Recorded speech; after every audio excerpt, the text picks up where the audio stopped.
2 Samuel 6 diz assim: de novo Davi reuniu os melhores guerreiros de Israel, 30.000 ao todo. Ele e todos os que o acompanhavam partiram para Baalá em Judá, para buscar a arca de Deus, a arca sobre a qual é invocado o nome do Senhor dos Exércitos, quem tem o seu trono entre os querubins acima dele. Puseram a arca de Deus num carroção novinho e a levaram da casa de Abinadab, na colina. Uzai e Aiô, filhos de Abinadab, conduziram o carroção com a arca de Deus. Aiô andava na frente dela. Davi e todos os israelitas iam cantando e dançando perante o Senhor ao som na frente dela. Davi e todos os israelitas iam cantando e dançando, preste atenção nisso, perante o Senhor ao som. Davi, o que diz? Como que ele ia fazendo? Cantando e graves, cantando e dançando na frente dela, ia Davi fazendo isso juntamente com os israelitas. Todo tipo de instrumentos de pinho eles usavam harpas, liras, tamborins, chocalhos e símbolos. Quando chegaram à eira de Nacon, Uzai esticou o braço e segurou a arca de Deus, porque os bois haviam tropeçado. Em algumas traduções vai dizer que a arca estava pendendo, estava em iminência de cair. A ira do Senhor acendeu-se contra Uzá por seu ato de irreverência. Por isso Deus o feriu, ele morreu ali mesmo, ao lado da arca de Deus. Davi ficou contrariado, porque o Senhor, em sua ira, havia fulminado Uzá. Até hoje aquele lugar é chamado Pérez Uzá. Naquele dia Davi teve medo do Senhor e se perguntou: como vou conseguir levar a arca do Senhor? Por isso ele desistiu de levar a arca do Senhor para a cidade de Davi. Em vez disso, levou-a para a casa de Obed-edom de Gate. A arca do Senhor ficou na casa dele por 3 meses, e o Senhor o abençoou e a toda a sua família. E disseram ao rei Davi: o Senhor tem abençoado a família de Obed-edom e tudo o que ele possui por causa da arca de Deus. Então Davi, com grande festa, foi à casa de Obed-edom e ordenou que levassem a arca de Deus para a cidade de Davi. Quando os que carregavam a arca do Senhor davam 6 passos, eles sacrificavam um boi e um novilho gordo. Davi, vestindo um colete sacerdotal de linho, foi fazendo o quê?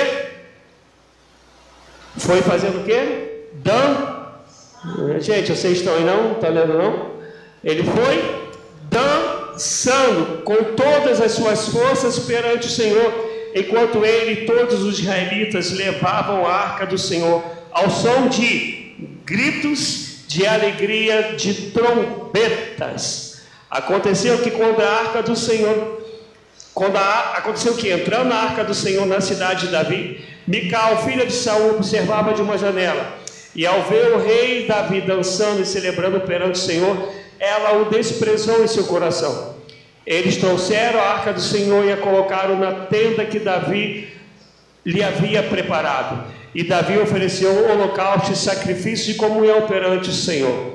Após oferecer os holocaustos e sacrifícios de comunhão, ele abençoou o povo em nome do Senhor dos Exércitos e deu um bolo de tâmaras e um bolo de uvas passas a cada homem e a cada mulher israelita. Depois todo o povo partiu, cada um para a sua casa. Amém?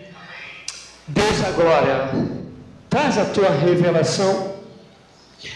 Contudo que a mensagem por si só ela já diz, mas por tudo também o ensinamento que nós podemos tirar através dela, segundo a revelação e a unção do seu Espírito.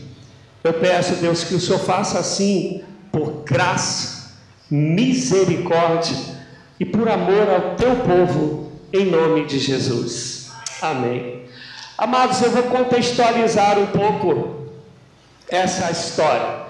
Alguns de nós vamos lembrar que os filhos de Ofni e Finéias, os filhos de Eli, Ofni e Finéias, não eram bons sacerdotes, não eram irmãos e homens tementes ao Senhor. E a gente vai te lembrar que em um determinado momento os filisteus dão contra o povo de Israel, e nesse momento morrem os 2 filhos e morre também Eli. E inclusive uma das noras de Eli, ela está grávida, ela dá à luz, e quando eu tenho conhecimento, né, de que os filhos de Eli haviam morrido, Eli cai da cadeira, morre, e aí ela dá à luz e dá o nome do filho de Icabode, isto é, foi-se a glória de Deus.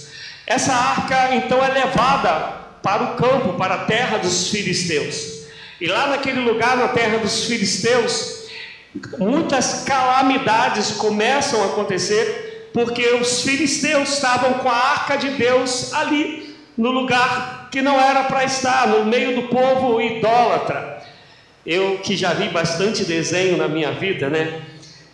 Quando leio essas passagens, e na minha cabeça a gente vai fazendo assim, né, algumas comparações. Eu lembro de alguns desenhos que uma arma era poderosa na mão do mocinho, mas aí o mocinho vai e o bandido fica de olho naquela arma e vai para roubar aquela arma, e quando rouba e ele vai usá-la, ela acaba às vezes cortando a mão da própria pessoa, quando a espada, o que ele tenta fazer de mal contra o mocinho acaba indo contra ele mesmo. E às vezes eu fico perguntando, será que esse povo não tirou isso das passagens bíblicas?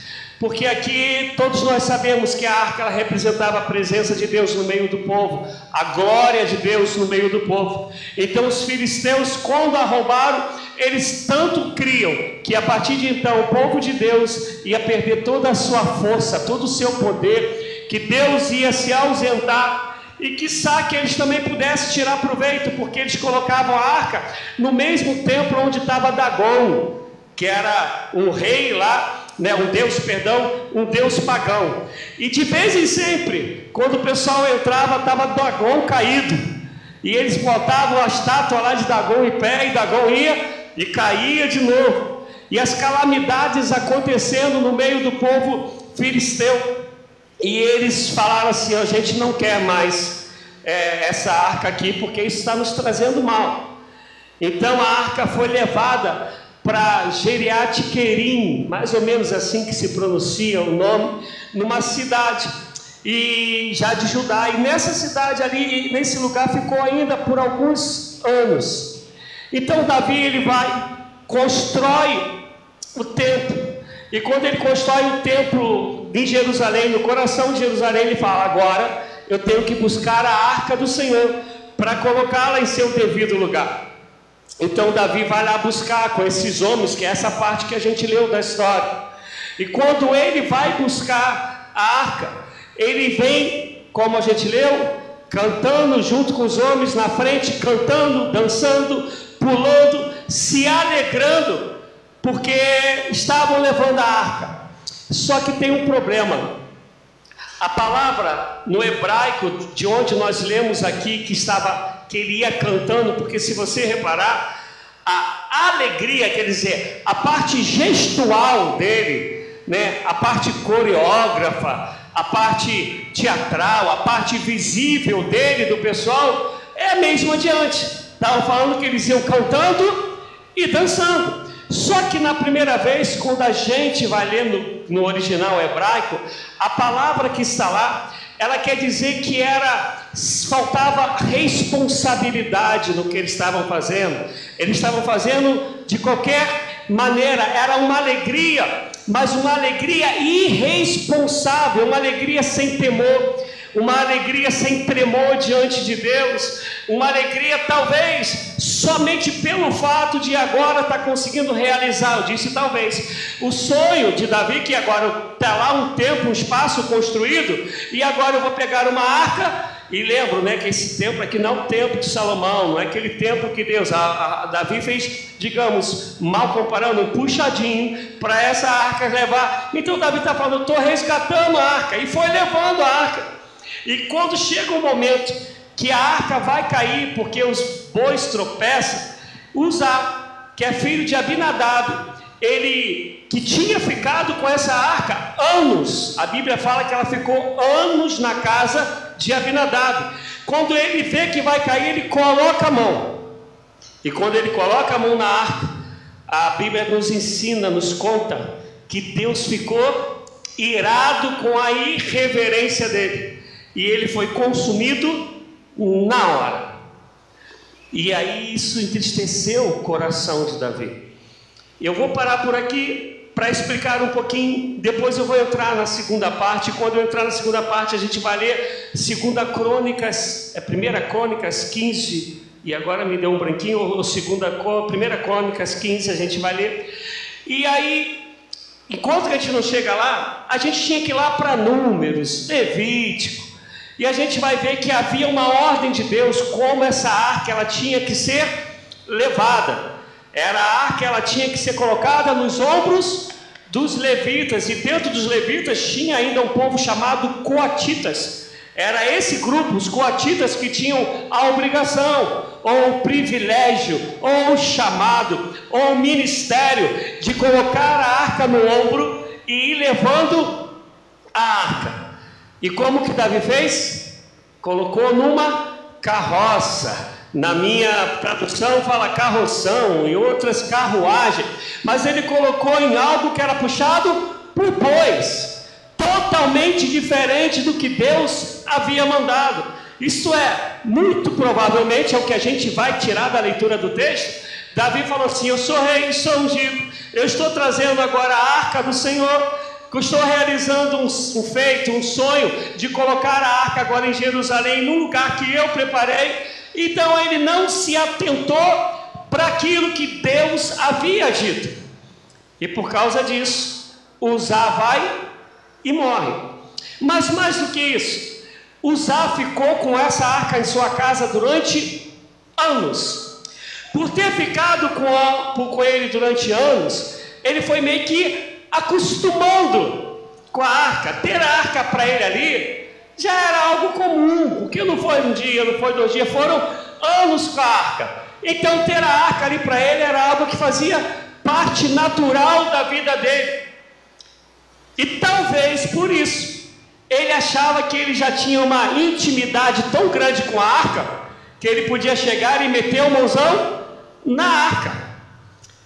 Agora preste atenção na minha vida e na sua vida. Eu e você, e aí é óbvio que fica um pouco diferente para quem nasceu já no Evangelho, mas eu sempre creio que quem nasceu no Evangelho,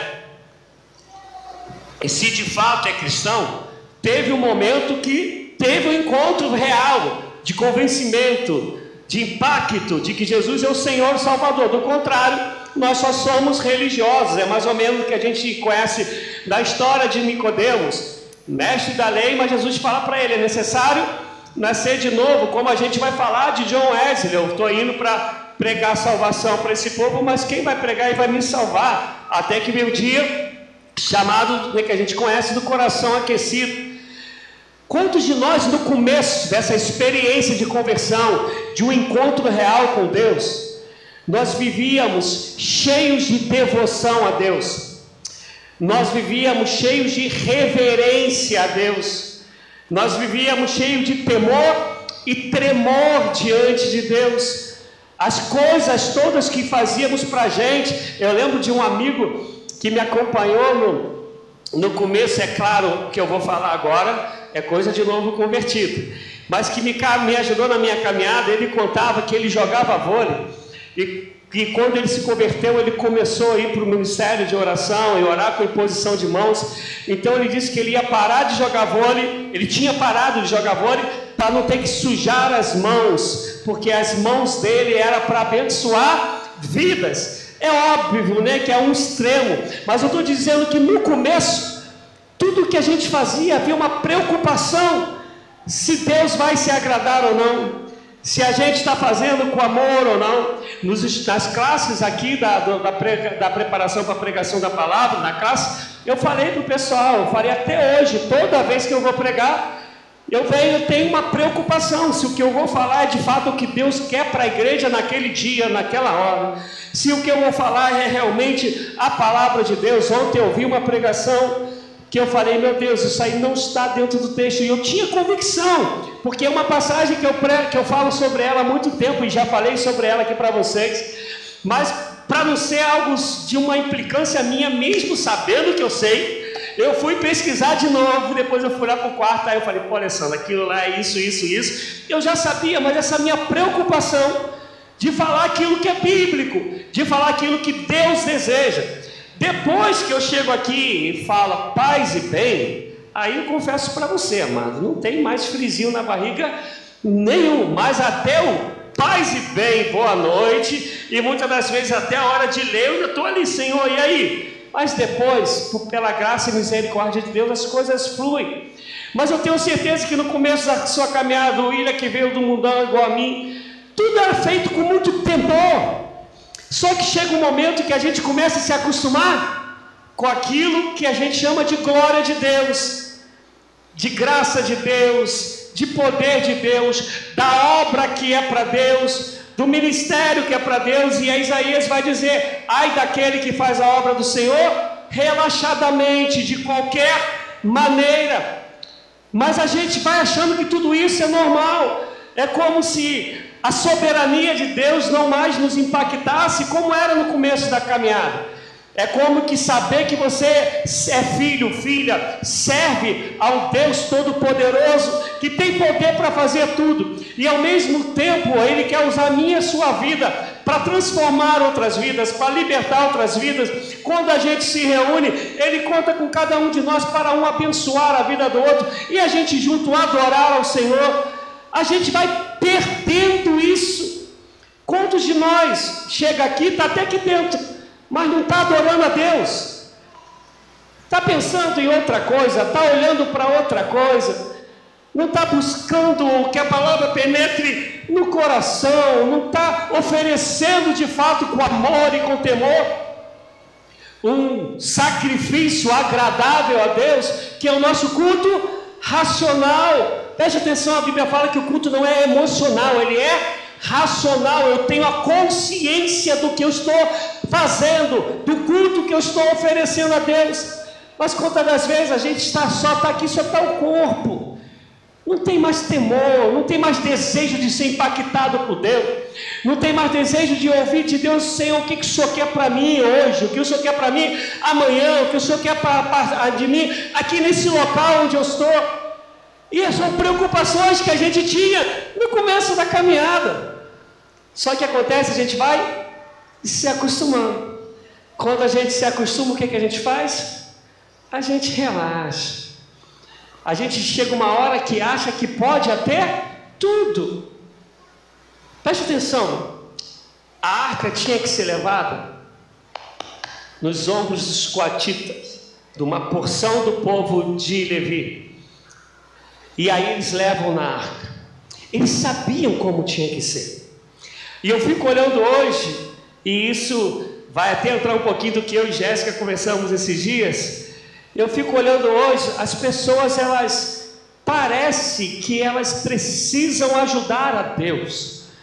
Ou então, elas acham que Deus não acertou como fez. E a ordem de Deus é assim, a palavra de Deus diz assim, mas a pessoa acha que ela pode enfeitar o pavão, que ela pode mudar a palavra, que ela pode fazer um malabarismo teológico para poder dar vazão àquilo que a pessoa quer realizar e não obedece a palavra como a palavra é. Não sei se vocês estão me entendendo. A palavra, ela é clara, é óbvio, desde que você se deleite para estudá-la. Ah, pastor, tem uma ou outra passagem complicada. Sim, a gente está falando de 66 livros. De maneira geral, quando a gente para estudar um pouquinho, ela mesma vai se explicar. Mas aí a gente fala assim, mas se eu andar por isso aí, eu não vou atingir o objetivo que eu desejo. Eu não vou ter o nome que eu desejo ter como status na sociedade. A igreja não vai estar cheia, ou o dízimo e a oferta não vai entrar como eu espero. E a gente começa a querer achar que pode botar a arca na carroça e carregar a arca. E aí, trazendo para os dias da gente, do Velho Testamento, A gente acha que pode pegar a glória de Deus, que manifesta-se pela sua palavra como ela é, e pela ação do Espírito dele, que revela a própria palavra. A gente acha que pode dar jeitinho, que aí, fazendo a comparação, pegar tudo isso e botar em qualquer carroça puxada por boi e levar. E amanhã ou depois algo acontece, e a gente vai falar assim: por que Deus fez isso? E há outros que até vão dizer que não foi Deus, que veio do diabo. Se isso que aconteceu com Uzá fosse hoje, a gente ia dizer o quê? Que foi o diabo. Davi fala que foi o Senhor quem o feriu. E aí, abrindo de novo rapidinho um parênteses, eu falei sobre isso pregando esses dias. Atos 5 me mostra o Espírito de Deus tirando a vida de Ananias e Safira. No capítulo 12 mostra Herodes sendo consumido por bicho. Alguns teólogos, e eu confesso que eu vou por essa linha, não creem que a expressão ali é que ele foi consumido na hora, naquele momento, porque tem um escritor, um historiador não cristão, que fala que Herodes ficou doente, muito doente depois disso, durante alguns dias, e veio a óbito. Mas independentemente de como que é que foi, Herodes foi levado por Deus, foi tirado a vida. E a Bíblia fala, porque não deu glória a Deus. Então quem acha que Deus não faz mais isso, a Deus castiga. Não, não é castigar não. Deus vela pelo nome dele. Deus não tem que ter uma mentalidade louca aí que Deus tem que explicar, Deus tem que falar. Deus é Deus. Se ele quiser explicar, é muita graça e misericórdia dele. Agora falar o que ele tem, a explicação dele está toda aqui. Fora disso é graça sobre graça e misericórdia sobre misericórdia. Quer ver um exemplo? Jó viveu o que viveu. E a Bíblia não fala que Jó teve todas as explicações porque ele viveu o que ele viveu. Lá no final de tudo vai dizer que Deus deu tudo em dobro, mas não fala que Deus explicou para ele: olha só, Jó, teve uma briga lá, uma discussão, que o adversário falou que tu só era fiel porque você tinha tudo. E aí foi explicando: não fala isso. Jó não leu o livro de Jó, gente. A gente que leu. Estão me entendendo? Em nome de Jesus? Porque, amados, ser cristão é um esforço mental e físico. Por que é um esforço? É um desejo de todo dia negar a si mesmo. Esse negar não é o Espírito que nega. A gente nega, o Espírito ele dá a graça, ele capacita, ele fortalece. Mas essa vigilância, essa prudência de querer estar dentro da vontade de Deus é uma busca nossa. Por isso que está escrito lá: porfiai por entrar na porta estreita. Porfiai, isto é, lute por causa disso. Só que a gente vai se acostumando. E aí passa um tempo, mesmo que com a boca a gente diga que não, mas durante a vida com ações, a gente começa a achar que a gente pode manipular a Deus. A gente pode achar que a gente pode falar para Deus como ele tem que fazer, que o jeitinho que eu vou dar, Deus tem que abençoar. E muito provavelmente foi isso que aconteceu com Uzá. A arca ficou 3 anos na casa dele. Olha o conjunto de erros. Davi tinha conhecimento que a arca não podia ser levada daquela maneira. Quando ele está levando, a dança, o cântico, não é de temor e tremor, é de meninice, é de criancice, igual um monte de manifestações espirituais que a gente vê, que é um monte de meninice, é um monte de criancice, é falta de temor a Deus. Olha o conjunto de erro. Arca sendo levada de maneira errada, a maneira que o coração estava naquele momento não era uma maneira que adorava o Senhor, que alegrava o Senhor. Uzá se acostumou com a presença da arca da glória, então achava que ele podia tudo, e quando ele mete a mão, ele é consumido. Pensa comigo, imagina se Deus resolvesse hoje, agora, fazer com um montão de gente como ele fez com Uzá. Tu acha que o número de cristãos ia diminuir agora, dos ditos cristãos? Conseguiram entender minha pergunta?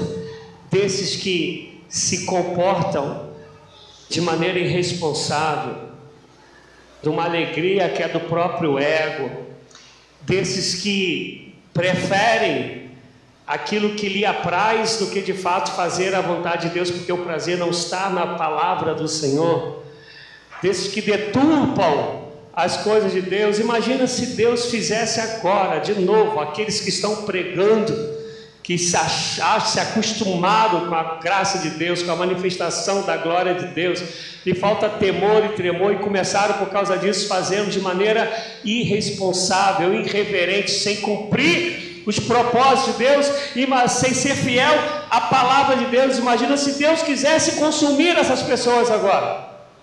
Se tu quiseres, abra sua Bíblia em 1 Samuel 15, 22, eu ia deixar para ler essa passagem lá no final, mas, 1 Samuel 15, 22, vamos ler só o 22, eu ia ler antes, mas vamos não, vamos ler do 20, vamos ler do 20 mesmo, não vou ler só o 22 não, vamos ler do 20, para que vocês possam trazer à memória aqueles que lembram da passagem que está escrito disso. Disse Saul: mas eu obedeci ao Senhor, cumpri a missão que o Senhor me designou. Trouxe Agag, o rei dos amalequitas, mas exterminei os amalequitas. Os soldados tomaram ovelhas e bois do despojo, o melhor do que estava consagrado a Deus para a destruição, a fim de os sacrificarem ao Senhor, o seu Deus, em Gilgal. Samuel, porém, respondeu: acaso tem o Senhor tanto prazer em holocausto e em sacrifícios, quanto em que se obedeça a sua palavra? A obediência é melhor do que o sacrifício, e a submissão é melhor do que a gordura de carneiros. Pois a rebeldia é como o pecado da feitiçaria, a arrogância como o mal da idolatria. Assim como você rejeitou a palavra do Senhor, ele o rejeitou como rei. Quem lembra dessa história? O Senhor tinha dito para Saul: vai e destrói tudo, inclusive mata os animais. Aí Saul falou: poxa, eu sou mais safo do que Deus, eu tenho uma ideia que Deus não pensou, vou surpreender a Deus, vou lá e vou pegar esses gados, esses bois bonitos, né? Vou lá na mileira, lá na terra lá do pessoal lá do Júnior, vou pegar lá os gados bonitão, e quando Deus se manifesta assim, ele falar, eu falo: não, nós pegamos para oferecer ao Senhor, como se pudesse enganar a Deus. Preste atenção, por favor, a Bíblia nos mostra que Samuel o repreendeu. Digamos que Samuel fizesse assim, vou deixar para ver o que dá, embora eu e você sabemos como terminou a história de Saul, mas imagina se não fosse repreendido, quanto tempo esse engano no coração de Saul ia permanecer. A gente acha que a gente pode dar jeitinho no que Deus falou, é assim, e Ele mesmo ensinou, seja assim sim e não não. Se Ele disse, Ele não está querendo dialogar para saber a minha opinião, não. Se está escrito, está escrito. Quando Ele disse para Saul, Ele falou: Saul, faça assim. E Saul falou: tenho uma ideia melhor. E vem Samuel falando para Saul, em nome de Deus, dizendo: preste atenção, Deus tem muito mais prazer, muito mais alegria na obediência. Deus tem muito mais alegria, mais prazer na submissão àquilo que alegra o coração de Deus, é a fidelidade à sua palavra. Amados, nunca lembro se foi Billy Graham ou Charles Spurgeon quem disse: você pode fazer chover milagre dos céus, mas se não for em concordância, em consonância com a palavra de Deus, não é milagre de Deus. Deus continua rejeitando. E eu digo para vocês que, lamentavelmente, a gente tem um monte de gente hoje em dia que faz votos, raspar cabelo, usar... Eu lembro do cara lá do Rio de Janeiro, graças a Deus eu nunca soube o nome dele, que eu nunca quis nem olhar as coisas dele, eu estava no Peru ainda, e aí um amigo lá da polícia, Félix, falou assim: pô, tu já conheceu, já sabe alguma coisa do pastor tal? Falei, não. É um que prega com saco de cinza, elas vão falar do saco de cinza, que fala que ninguém, com saco, perdão, pega com saco com túnica de saco, com uma túnica feita de saco, que ele pega e ele que abençoa, ele que amaldiçoa as pessoas e tal. Falei, amado, graças a Deus eu não conheço.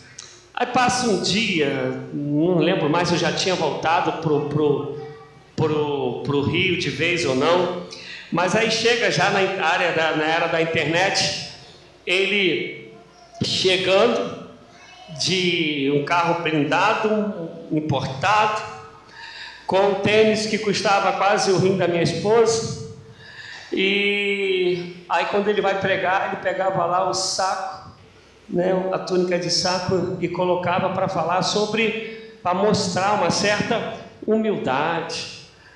Outros deixam, né, barba, raspam o cabelo, fazem tantas outras loucuras e acham que estão agradando a Deus quando fazem isso e não cumprem a palavra. Eu quero falar algo para vocês. Eu não tenho nenhuma dúvida do que eu vou falar. Jesus nos basta. A palavra dele, como ela é, nos basta. Jesus não precisa do meu e do seu jeitinho. Ele não precisa das nossas boas intenções que contradizem com a palavra dele. Se as boas intenções estão em consonância, estão em concordância com a palavra dele, ainda assim ele vai dizer se é isso que ele quer para mim e para você ou não. Mas aquilo que é palavra, a gente não tem que dar jeitinho. Melhor é obedecer do que sacrificar. Amados, eu tenho 30 anos de evangelho.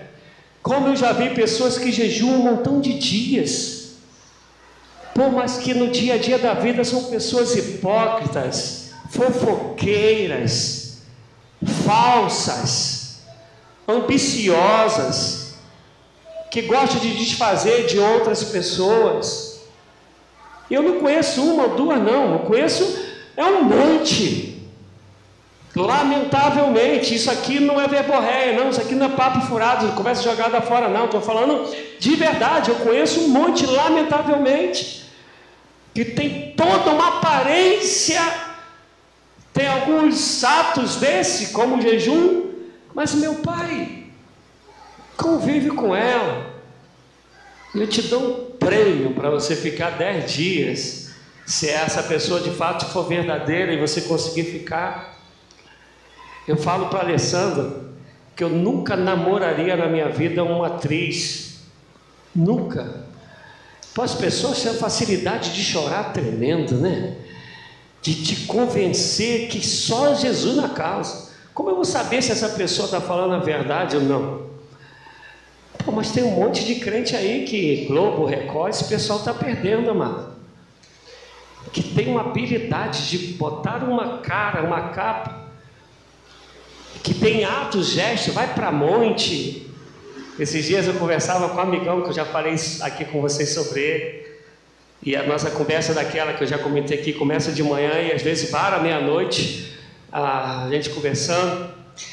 E aí a gente entrou nesse papo até de ir para monte. Eu falei, brincando com ele, porque ele sabe, né, como eu penso. Eu falei assim, eu quero ver ir para o deserto, porque Jesus orava para o deserto. Eu quero ver pegar um barquinho e também para alto mar orar, porque ele também orava no barquinho no alto mar. Ele orava nesse lugar, onde ele conseguia um lugar isolado, era ali. Aí ele riu, eu falei assim, mais ainda, a gente canta que Deus é Deus dos montes e dos vales. Nunca vi ninguém falar assim, eu vou lá para o vale buscar o Senhor. né? Até as coisinhas a gente gosta de escolher o que a gente vai fazer. Mas eu quero te falar nessa noite, não perca o encanto arrebatador pela graça e a glória de Deus. Sabe, se tu veres que isso está acontecendo, ore a Deus para que isso não aconteça.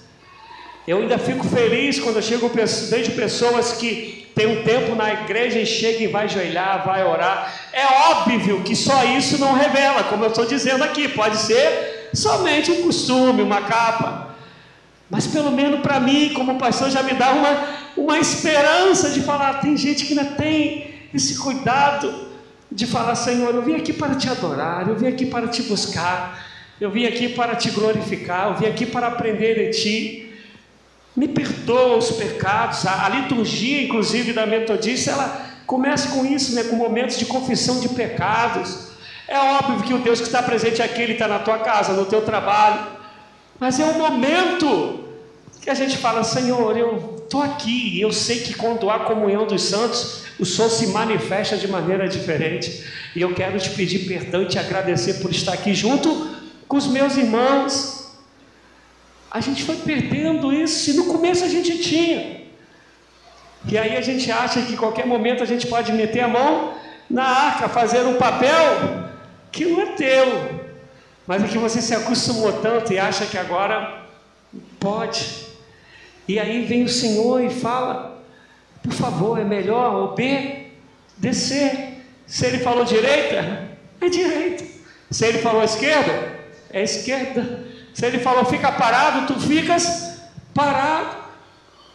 Hoje eu tive uma conversa com alguém da minha família, numa chamada de vídeo, e fui praticamente resumir a nossa aula sobre perdão aqui.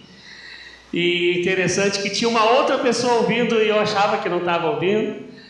E aí eu falava para essa pessoa, não tem a ver com quem te feriu, tem a ver que o Senhor diz que se você é dele, você recebeu o perdão do Senhor, você tem que perdoar.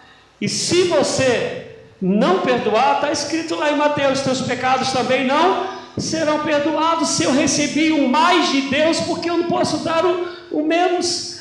Outro mais. Eu e você pecamos todos os dias.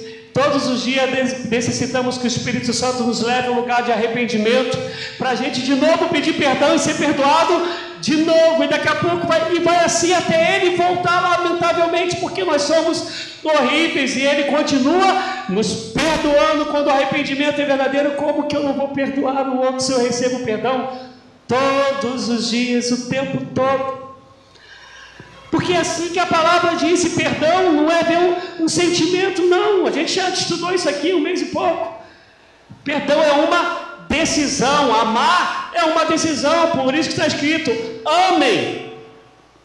É um imperativo, é uma decisão, a gente tem que decidir amar.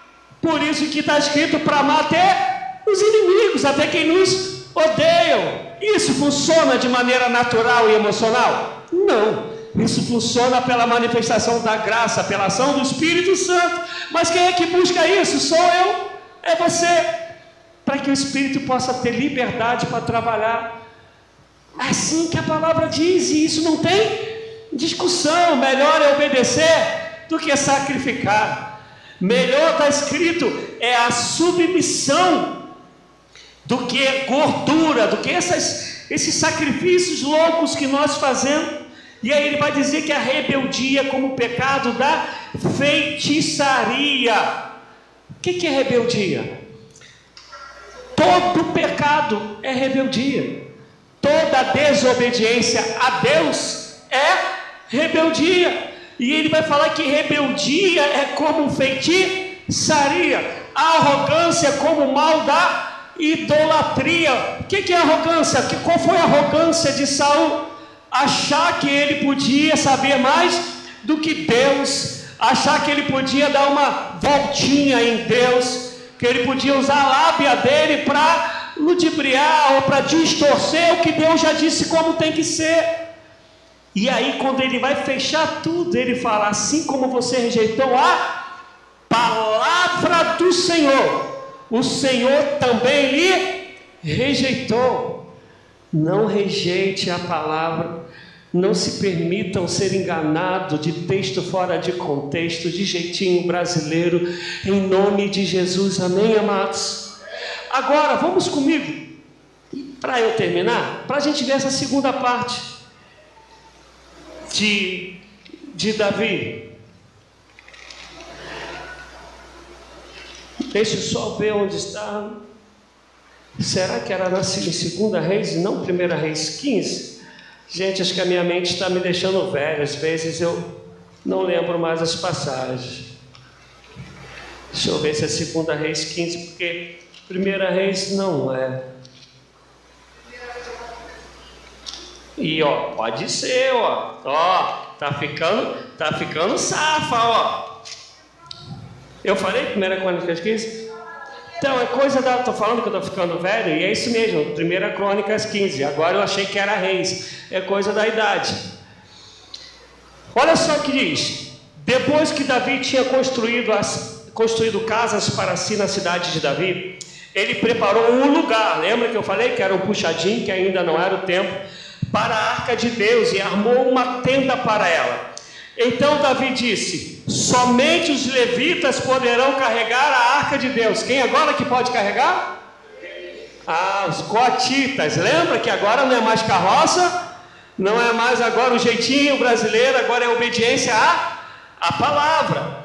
Somente eles que podem agora carregar a arca de Deus, pois para isso o Senhor os escolheu, e para ficarem sempre a seu serviço. Deus escolheu para isso, então não dá jeitinho. Está escrito. Se está escrito, voltemos ao Evangelho em nome de Jesus. Davi reuniu todo Israel em Jerusalém para trazer a arca do Senhor para o lugar que ele lhe havia preparado. Reuniu também os descendentes de Arão e os levitas. Dos descendentes de Coate, Uriel liderando 120. Dos descendentes de Merari, Asaías liderando 220. Dos descendentes de Gerson, Joel liderando 130. Dos descendentes de Elisafá, Semaías liderando 200.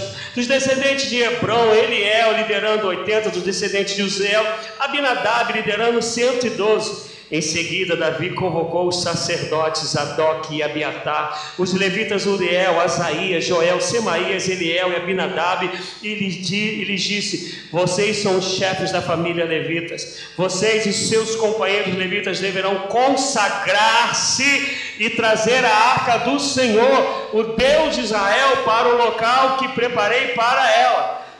Agora, entenda, o bicho pegou.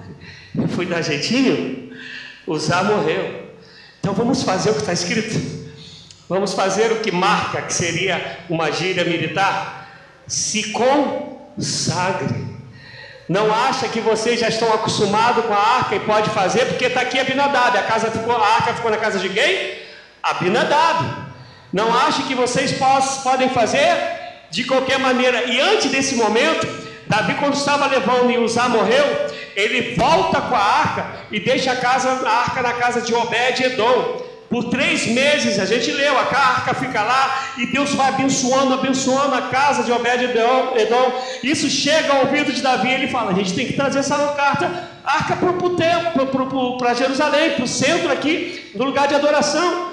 E aí ele começa a fazer tudo aquilo que Deus já havia dito lá no comecinho de tudo, em Números, em Levíticos. E aí ele vai dizer: pelo fato de vocês não terem carregado a arca na primeira vez, a ira do Senhor, nosso Deus, causou destruição entre nós. Nós não tínhamos consultado sobre como proceder. Então os sacerdotes e os levitas se consagraram para transportar a arca do Senhor, o Deus de Israel. E os levitas carregaram a arca de Deus, apoiando as varas da arca sobre os ombros, conforme Moisés tinha ordenado, de acordo com a palavra do Senhor. E aí ele vai falar de novo, sobre como os músicos procederam. Voltemos lá para 2 Samuel 6.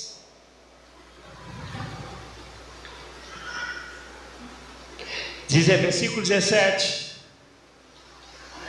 eles trouxeram a arca do Senhor e a colocaram na tenda que Davi lhe havia preparado.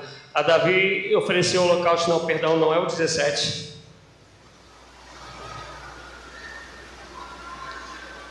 Vamos a partir do 13. Quando os que carregavam a arca do Senhor davam 6 passos, eles sacrificavam um boi e um novilho gordo.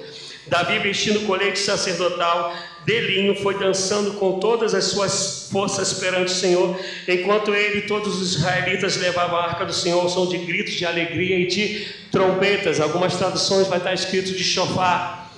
Preste atenção, aqui, para falar a diferenciação da alegria, que aqui já é uma outra palavra, chega a dizer que Davi dançava com todas as suas forças.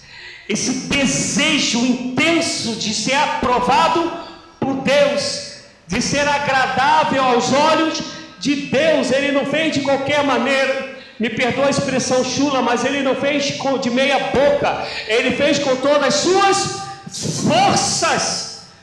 Um homem que era ungido e sabia que era ungido, sabia que Deus levantou como rei.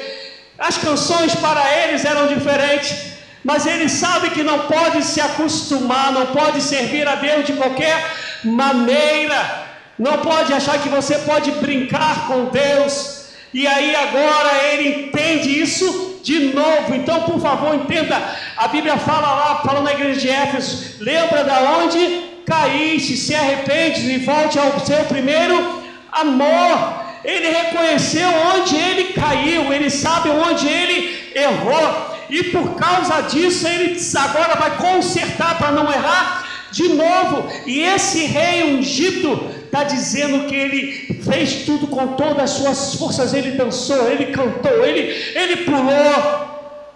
Agora olha a diferença. A arca, presta atenção, a arca com os filisteus, e eu termino de verdade aqui. Eu sei que minha esposa fica preocupada quando eu falo termino, mas eu termino de verdade aqui. São 9 horas.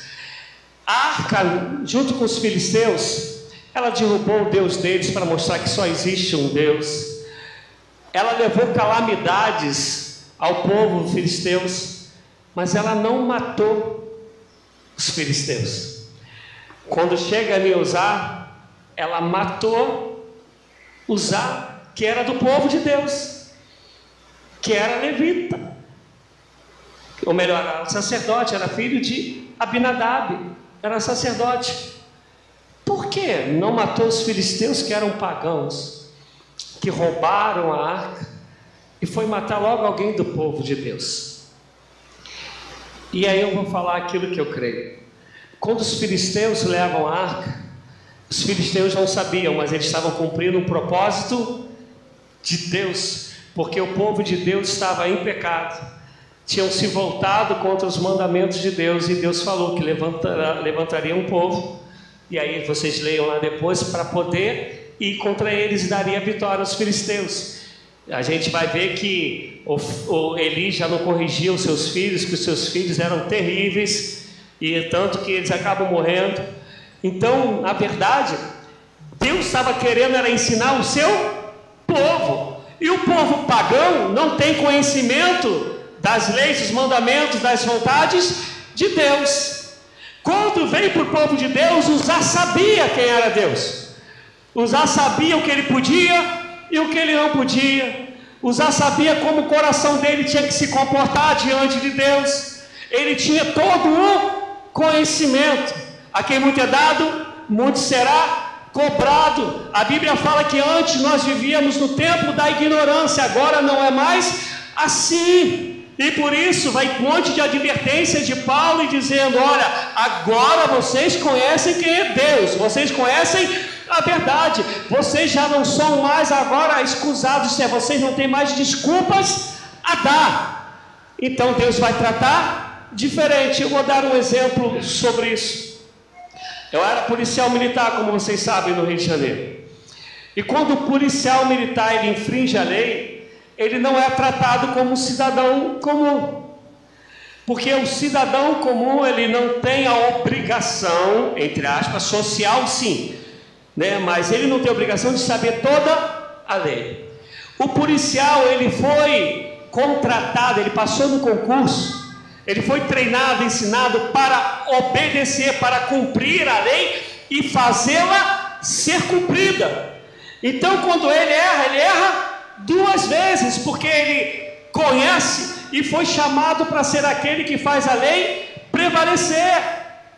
E quando ele não faz isso, ele vai contra tudo e contra todos. Ele vai contra aquilo que ele errou fazendo como cidadão, e vai errando como aquele que foi treinado para fazer a lei cumprir. Falando da gente, amado, não tem mais como chegar diante de Deus, eu e você, e dizermos, não sabíamos. Assim, para a glória de Deus, eu creio que vocês vão concordar comigo, pelo menos eu creio, né? Não ficamos aqui o tempo grande, mas eu quero crer que o que eu ensinei, o que eu preguei, foi a palavra de Deus. E não tem mais como chegar, a não ser que você não estava aqui, não estivesse aqui, e falar, Senhor, eu não sabia. Uzá sabia, Davi sabia. Por isso, esse mal os assolou.